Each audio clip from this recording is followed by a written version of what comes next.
Hi Cancer! Kamusta? Welcome back to Pinay Angel Tarot. This is your end of January kapalaran reading para sa mga Cancer. Love reading.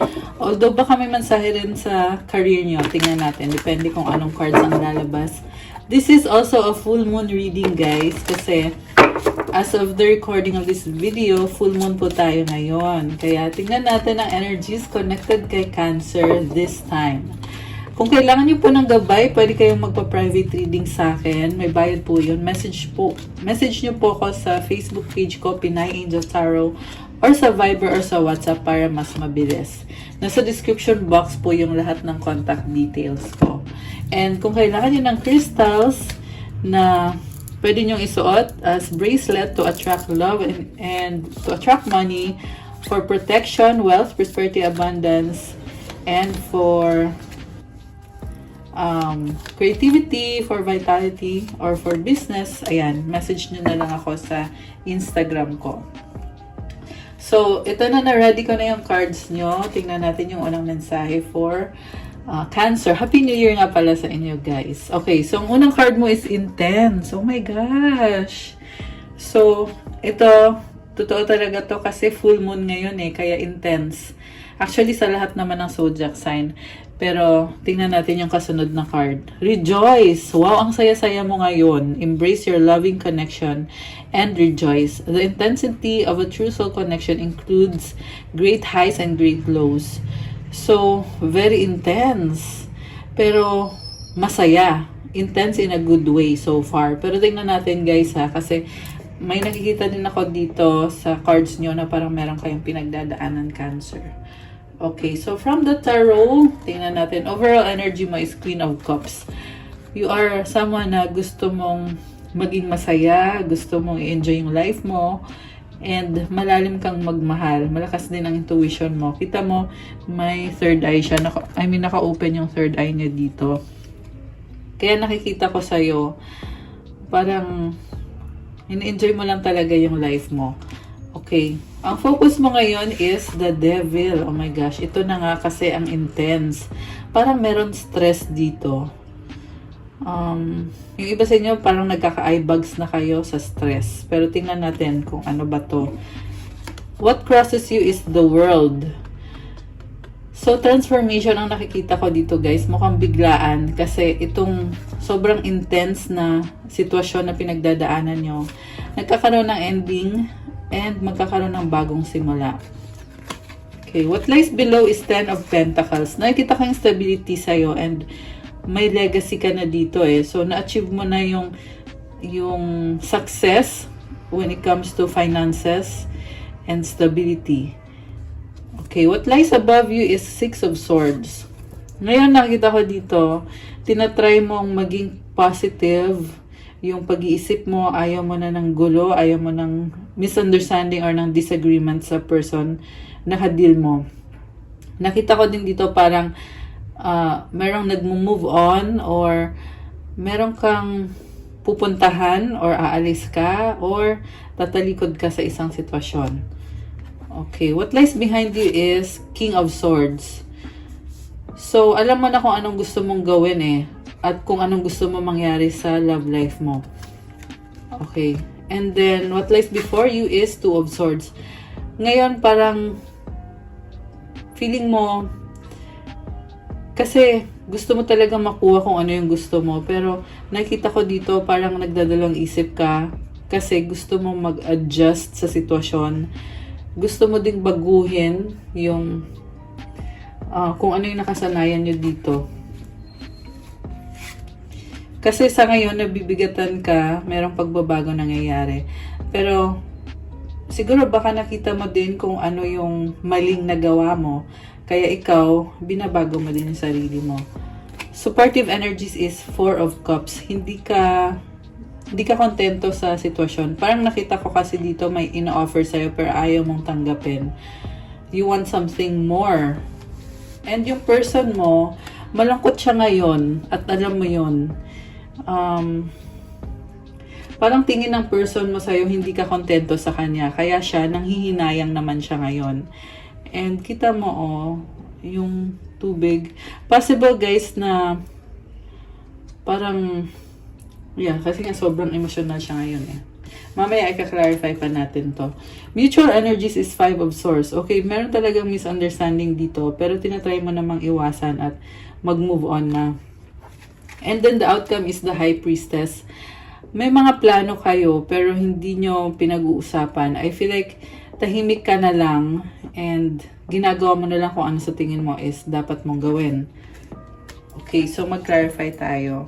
Ito yung gagamitin kong pang-clarify. Yung ating Fortuna Tarot deck. Okay, ready ko muna ito guys. So, ano tong mabigat na pinagdadaanan mo ngayon? Cancer. Okay, may gustong lumabas na card eh. Tanggalin muna natin. Okay. So, nakuha mong cards is Ace of Elixirs and the Moon. Oh my gosh. Full moon ngayon. And Cancer energy din to. So, very connected ka sa emotions mo. Again, andito yung card that symbolizes new beginning. Okay naman yung bagong simula. Kaso lang, parang mas gusto mo mag-isa ka kasi chine-check mo yung sarili mo kung ano bang kailangan mo ayusin sa sarili mo. Or kung ano kailangan mong gawin. So, yung sumilip na card, wow, 10 of Cups. So nice. Emotional fulfillment, happiness. Wish granted din to guys. Okay. So, ayun. Transformation pala yun. Yung mabigat na pinagdadaanan mo. Siguro nagiging mabigat kasi nga merong mali talaga eh. May mali sa'yo na posible may mali kang nagawa na kailangan mo nang baguhin. Tingnan pa natin. Prince of Candles, 7 of Pentacles. So, ito na nga, chine-check mo kung ano na bang susunod kasi parang nagbago na din yung isip mo tungkol sa sitwasyon. Pinag-aaralan mo. Nag-effort ka na dito eh, kaya chine-check mo kung ano na ba. The High Priestess, very mysterious ka ngayon, tahimik ka, nakadalawang High Priestess ka na. So, mas gusto mo mapag-isa. Ayan, paulit-ulit lang yung card. So, it's time for self-love and self-care. Ang lalim din kasi ng emosyon mo eh. Next card is 8 of Wands. I see communication or travel. And then 6 of Swords. So, travel ulit. Moving forward, moving on. Andito pa rin yung argument nyo. So, Prince of Talismans. Nakita ko may mag-o-apologize or may magso-sorry. And may mag-o-offer ng something new. Kita mo parang wedding ring, oh. Yung Princess of Talismans na card. Mukha siyang wedding ring. Okay. So, i-clarify natin. May mga fear ka. Kaya pala parang nagdadalawang isip ka dahil sa fear. So, negativity kasi yan eh. Yung nagdadala ng fear. 7 of Wands and the Sun. Wow! So, you are setting boundaries. And the Sun is about happiness and positivity. And clarity. So, parang sinasabi mo dito, kasi ikaw very mapagbigay, mapagmahal, kaya kailangan mo din protektahan ang sarili mo. At nare-realize mo na yung too much expectations mo, nag-fail din naman. So, ngayon parang sinasabi mo sa sarili mo na walang makakapagbigay sa'yo ng kind of love na hinahanap mo. Ayan, parang hindi balance eh. Alchemy. Pero, andyan ka pa rin kasi kahit na hindi niya nabigay sa'yo kung ano yung happiness mo, gusto mo pa rin siya at gusto mo mag-work out for the long term yung connection nyo. Oh my gosh, the Hermit. Ang lakas ng energy dito na talagang gusto mong mag-isa. Okay. May mga lessons learned si Cancer. Gusto kong i-clarify yung person mo. Bakit siya malungkot? Bakit malungkot si person ni Cancer? The Magician and 2 of Pentacles. nagmamanifest siya at alam mo nagsastruggle siya pero tinatry niya yung best niya. Yan yung nakita ko dito. Parang nalilito siya eh. Kita mo ang daming stars oh. Ayan. So, yung stars kasi it means na parang nangyari na yung mga nangyari. Pero yun na nga, parang nalilito. Hanggang sa imagination lang siya. At the same time, may nakita naman akong practical na steps na ginagawa niya. Merong mga manifestation symbol. So, I feel like gusto niya din naman na mag-workout kayo. Ayan, yung nga lang medyo na emotional siya ngayon. Ace of Candles, gusto niya magsimula ulit pero natatakot siya na baka mamaya magkamali or magka-problema kayo. Pero andun yung kagustuhan niya na mag-start kayo from scratch. Na kumbaga hindi nyo mamadaliin.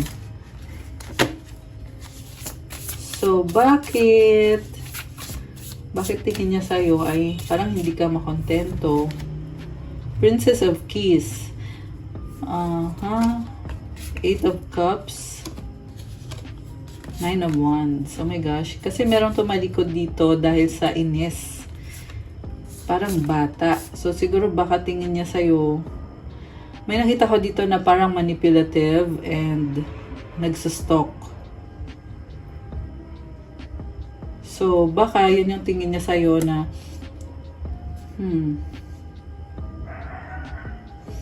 merong tumalikod kasi ang dami yun ang pinagdaanan.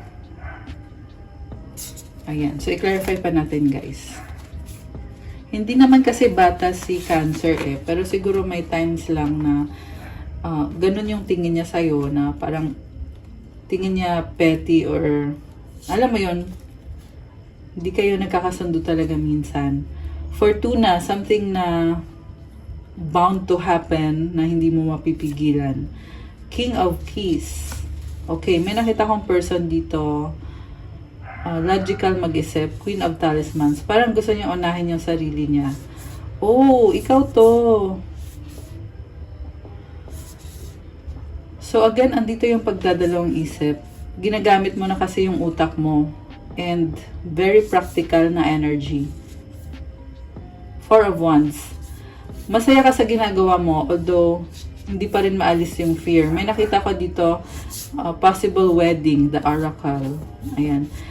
Yung iba kasi sa inyo, kasal na kayo sa taong yan, pero may duda pa rin kayo. May doubts pa rin talaga. 50-50.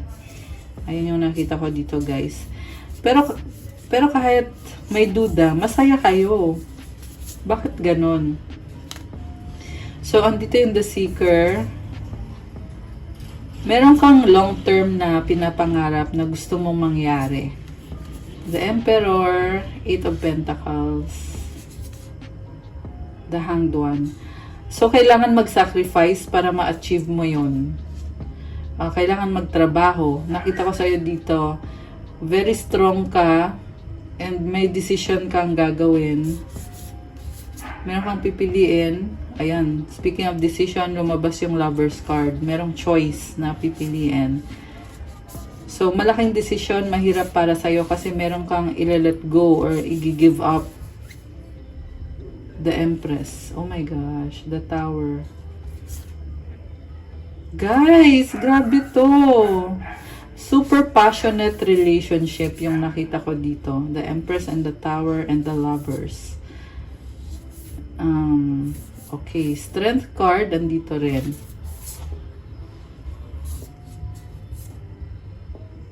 Okay.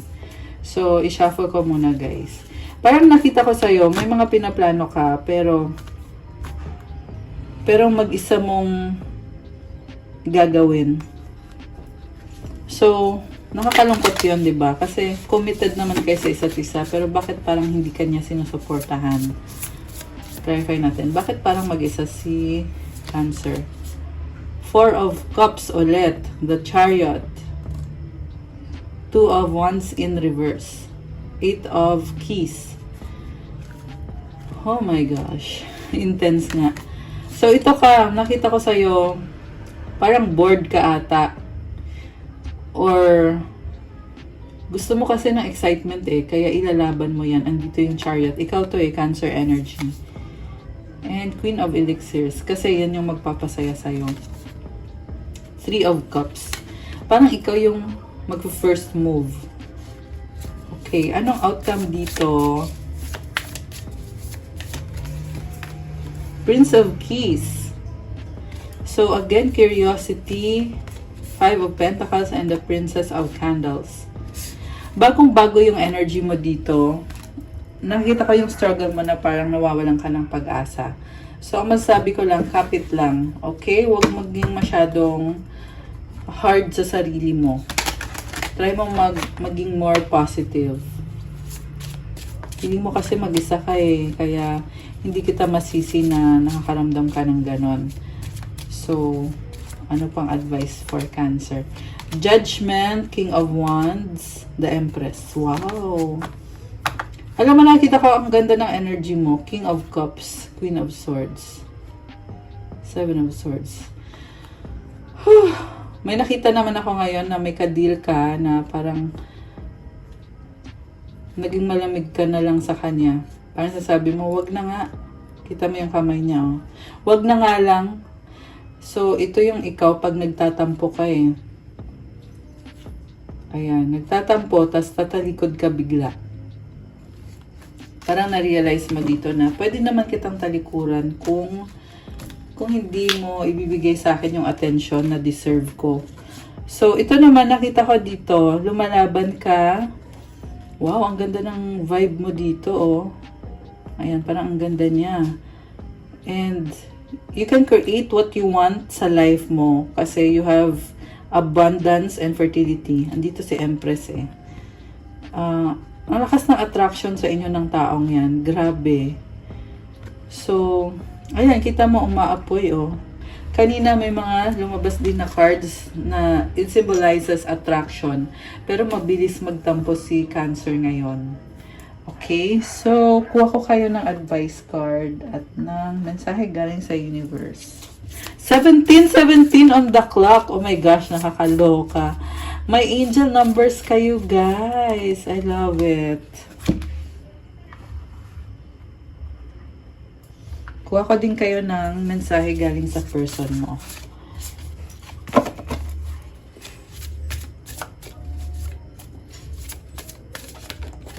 Okay. Ano bang mensahe galing sa person ni Cancer? I know I was a distraction from your pain. Oh my gosh. Parang hindi ka niya natulungan, tingin niya. I can't stop thinking about you. Oh my goodness. Iniisip ka niya. I hide behind material things. Nagpapaka-busy siya. Ayun. Parang, kaya ka naiinis eh, kasi busy-busyhan yung person mo. Pero iniisip ka niya, and I replay our conversations over and over.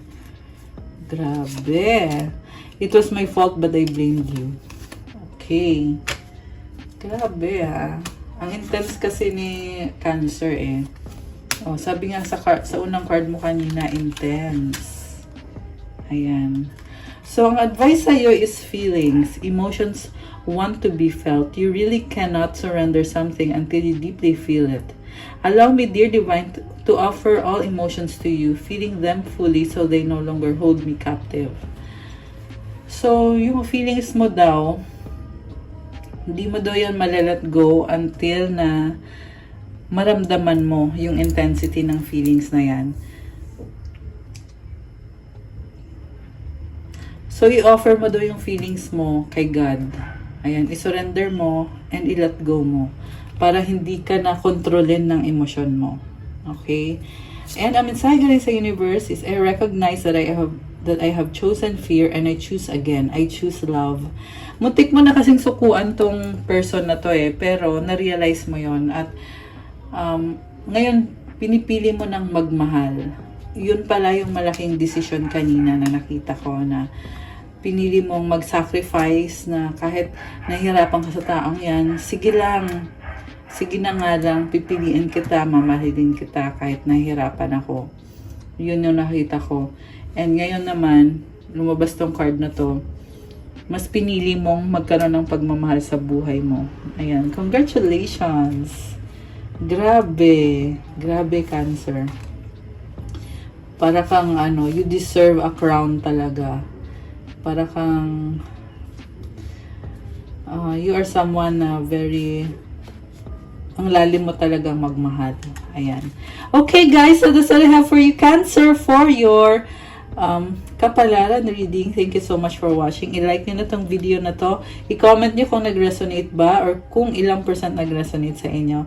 At kung bago po kayo, please subscribe kasi kailangan ko po yan. Malaking tulong po yan sa channel na to para tuloy-tuloy na yung paggawa ko ng mga love readings para sa inyo. Thank you, and for those naman na nagtatanong about private reading, yes, may bayad po kapag private reading. Message lang kayo sa akin sa Facebook page ko, Pinay Angel Tarot, or sa Viber or sa WhatsApp para mas mabilis. Nasa description box po yung contact number ko. And for the crystals, marami po at iba-iba po yung mga crystals na pwede nyong gamitin. Merong for love, career, wealth, prosperity, and abundance, for protection, and for vitality, for self-confidence, for communication and negotiation.